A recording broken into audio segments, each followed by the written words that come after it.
নমস্কাৰ আজি আমাৰ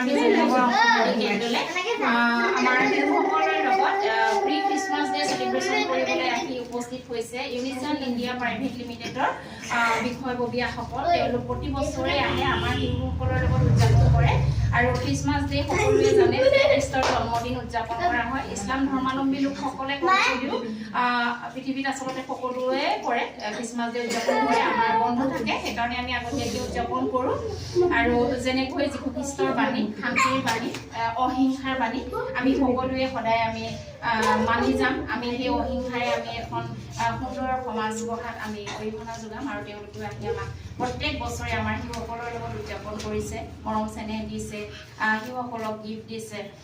তাৰ কাৰণে তেওঁলোক আগবাঢ়ি যাওক সদায় এনেদৰে ভগৱানৰ ওচৰত আমি তাকেই কামনা কৰিম আৰু আমাৰ বিজয়নগৰ অংগনবাড়ী কেন্দ্ৰৰ পৰিয়ালৰ ফালৰ পৰা মই তেওঁলোকলৈ বহুতো মৰম আৰু শুভকামনা জনালোঁ। তেওঁলোকে আগুৱাই যাওক, আগবাঢ়ি যাওক, সফলতাৰ উচ্চ শিখৰত আৰোহণ কৰক। তেওঁলোকে যে কন্যাহঁতৰ কথা ভাবিছে এয়াও বহুত ডাঙৰ কথা। আচলতে সেয়াও যীশু খ্ৰীষ্টৰে বাণী।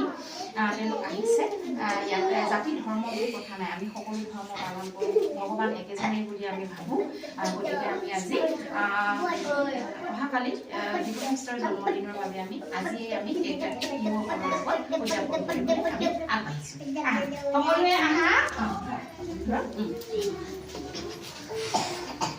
Marie Christmas, merry Christmas, merry Christmas, merry Christmas.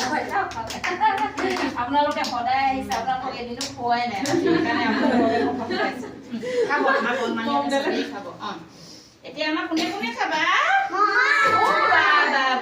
চবে খাব দেই।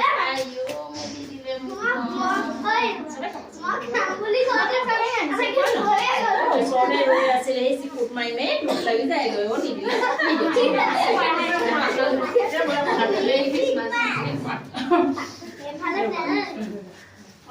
ফোন কৰি